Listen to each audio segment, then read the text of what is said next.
పెద్దపల్లి జిల్లా మంతిని నియోజకవర్గం ఆకాశమే హద్దుగా ప్రతి మహిళ ఎదగాలే, మహిళా సాధికారితతోనే అభివృద్ధి సాధ్యం అన్నారు. వీరనారీమణులను ఆదర్శంగా తీసుకోవాలి అని మాజీ మున్సిపల్ చైర్పర్సన్ పుట్ట శైలజ అన్నారు. అంతర్జాతీయ మహిళా దినోత్సవం సందర్భంగా శనివారం మంతిని పట్టణంలోని రాజగృహలో మహిళా దినోత్సవ వేడుకలను నిర్వహించారు. ఈ సందర్భంగా కేక్ కట్ చేసి పలువురు మహిళలను ఘనంగా సన్మానించారు. అనంతరం ఆమె మాట్లాడుతూ, మహిళలందరికీ అంతర్జాతీయ మహిళా దినోత్సవ సందర్భంగా శుభాకాంక్షలు తెలియజేస్తూ, మరి మహిళలందరూ కూడా సాధికారత సాధిస్తూ ఈరోజు ప్రపంచంలోనే ఉన్నతమైన స్థానంలో ఉంటున్న మహిళా సోదరిమణులందరికీ కూడా నిజంగా వారికి శిరస్సు వంచి నమస్కరిస్తూ, ఆ రోజు సావిత్రిబాయి పులే గారి అక్షర జ్ఞానంతో మన మహిళలందరం కూడా అన్ని రంగాల్లో ఉంటూ ప్రతి ఒక్క విషయంలో కూడా కుటుంబ విషయంలో, సమాజంలో,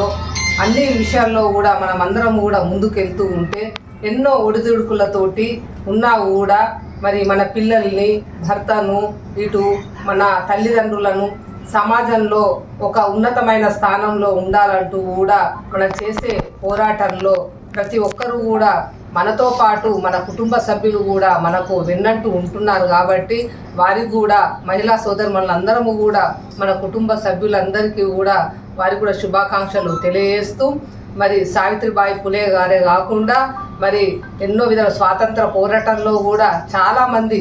దుర్గాబాయి దేశ్ముఖ్ కానీ, సరోజిని నాయుడు కానీ, చాక లైలమ్మ మరి పోరుబాటు పడుతూ గడీల మీద యుద్ధం చేస్తూ మరి ఈరోజు మహిళా సోదరుమణులు కూడా చక్కగా ధైర్యవంతులుగా ఉండాలని చెప్పేసి కూడా మరి మనకు ఒక మంచి మెసేజ్ ఇస్తూ కల్పన చావ్లే మరి అంతరిక్షంలో రోదస్లో కూడా పాల్గొని ఈరోజు తనకంటూ ఒక ప్రత్యేకమైన స్థానాన్ని కూడా కల్పించిన విషయం మనకు అందరికి తెలిసిన విషయమే. ఎవరు కూడా అధైర్యపడవద్దు. ప్రతి మహిళ కూడా మరి అందరు ధైర్యంగా ఉండి ప్రపంచంలో ఉన్నతమైన స్థానంలో ఉండాలని కోరుకుంటూ, అంటే ప్రపంచంలో ఉన్నత స్థానంలో ఉంటే వాళ్ళు చేసే ప్రతి పని కూడా అంటే ఇంట్లో పనితో పాటు బయట ఉన్న పనులలో కూడా ముందు ఉండాలని కోరుకుంటూ మీకు అందరికీ మరొకసారి కూడా శుభాకాంక్షలు తెలియజేస్తూ